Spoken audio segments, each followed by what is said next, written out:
بسم الله الرحمن الرحيم.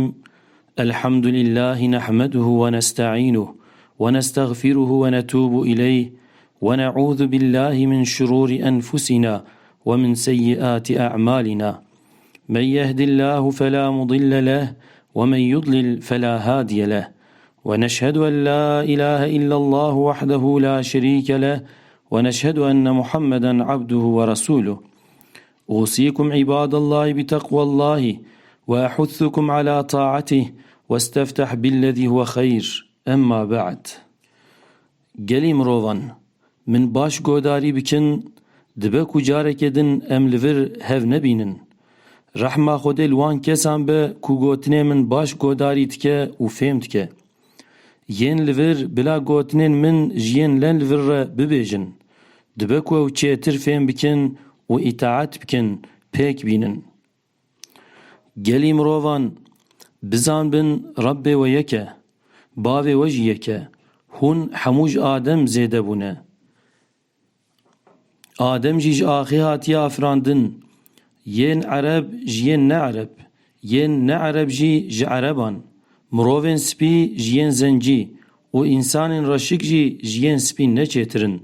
قنجی مزناهی تنیب تقوایه. گلی مروان چوا اف باجار روش و مها هون تیدن پیروز به هاتبه پاراستن مال و جان وجی وصا پیروزن. هاتیه قدخه کرن هون نکارن zarar بدن جان و مالین هف. ریبایا فائزا جاهلیه هاتیه هلدان دبن پیه مدهیه. لبل مالین وی سرکه یه ویه.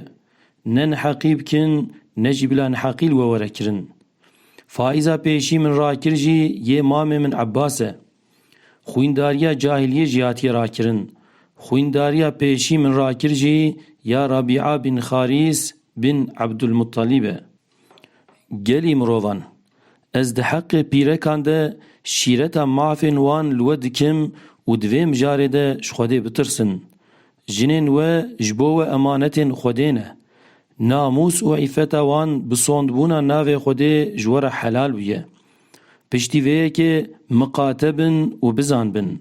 حق پیرکان حق پیرکن و لسر و هیه. معفی وجی لسر وان هیه. حق و لسر وان او کتو ناموس عفتا خواه بپارزن. حق و لسر وان او کو ناموس و عفتا خواه بپارزن. داوان پیسیه نکن و کسین خوشی و نچه نخن مالاوه. حق وان جی لسر و او که هن رزق و لباسن وان لگور معروف پیک بینن. گلی مروان باش گوداری بکن و دینا خوب بدنه. همو باورمند برای هفن. نه حلاله که یک جوه مالین برای خوب به دستور بخواه. نبی که هون ستمکاری ظلم بکن. herkes jguney xwe berpirsyare. Bav ji ber kur jî ji ber bav nayê ceza kirin. Xwedê di heqê mîrasê de mafê mîratkir eşkere kiriye. Ne helal e ku hûn para mîratkiran bixwin. Êdî bila tu kes heqê tu kesî nexwe. Zarok ji bilê bavê xwe nisbetê tu kesî nayê kirin. Divê tiştên we emanet standiye hûn bidine xwediyê wî. Divê hûn deynê xwe jî bidin. Yê bûye kefîl jî divê bide. Li ba kî emanetek hebe bila bide xwediyê wî. Ji Rabbê xwe Allah bitirsin. 5 wext li mêja xwe bikin, rojiya meha Remezanê bigirin ku ji we were îbadeta hecê pêk bînin û bi dilê xwe zekata malên xwe bidin. Rêveberên we heta li gor kitaba Xwedê serokatî bikin, îtaeta wan bikin. Bi vê awayê bikevin bihuşta cenneta perwerdekarê xwe. Piştî min nekevin kufrê û li stûyê hev nexin. Piştî mirina min peyxemberekê din ji we re nayê. Gelî bawermenda, ez du emanet ji we re dihêlim ku hûn bi awayekê zexm bi wan bigirin, hûn qet rêya xwe şaş nakin. Ev emanetên han jî Qur'ana pîroz û sünneta min e. Di dawiya xutbê de qasidê Xwedê sallallahu aleyhi ve sellem got: gelî mirovan, sibê ê ji min were ê min ji we pirs bikin, hûn ê çawa cewab bidin. صحابین پیغمبر خدا صلی الله علیه وسلم وصا جواب دان. ام همو شاهدن توح و پیام خدا بحقی تبلیغ کر. شیرتان لمکر و وظیفه اخوه به که ماسی پیکانی.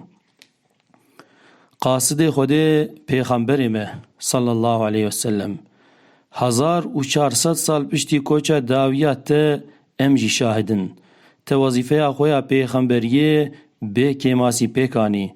جبو ما تل دنیای راحتی ندید. بقاس پلین داران دلوپین بارانه و موجين درياي الصلاة والسلام لسرتبه. اللهم صل على سيدنا محمد وعلى آل سيدنا محمد.